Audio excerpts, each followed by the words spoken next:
Ladies and gentlemen, distinguished guests, we stand at a historic turning point in global affairs where the old rules of international diplomacy are actively being rewritten. The era of predictable multilateralism has given way to a raw, pragmatic, and highly transactional reality.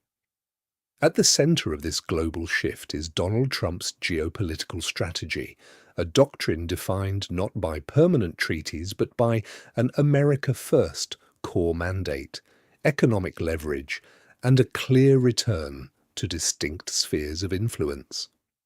To understand where the world is heading, we must look at how this strategy operates across four critical dimensions. First, the geopolitical tool of choice is the weaponization of tariffs. Tariffs are no longer viewed merely as economic adjustments. They are treated as vital instruments of national security and foreign policy. Whether dealing with historic rivals or long-standing partners, economic access to the American consumer market is now explicitly tied to geopolitical concessions. Second, we are witnessing a profound shift from global alliances to hard, direct bilateralism. The traditional international order is being replaced by a hub-and-spoke model. Allies can no longer rely on automatic security blankets. Instead, American defense commitments are strictly transactional, depending directly on an ally's domestic defense spending and favorable trade terms. This creates an environment where every nation must negotiate its own separate deal with Washington. Third, look at the intense focus on the Western Hemisphere and strategic frontiers.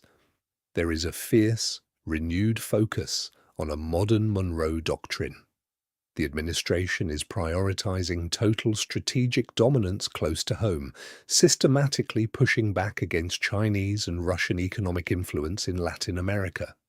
This defensive ambition extends straight to the Arctic, where securing vital mineral rights and expanding naval postures, particularly around Greenland, have become essential to outpacing non-hemispheric competitors.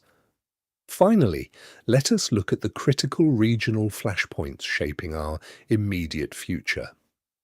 In the Indo-Pacific, the strategy places India at the geographic and strategic center of its vision, treating New Delhi as an indispensable democratic counterweight to China's regional expansion.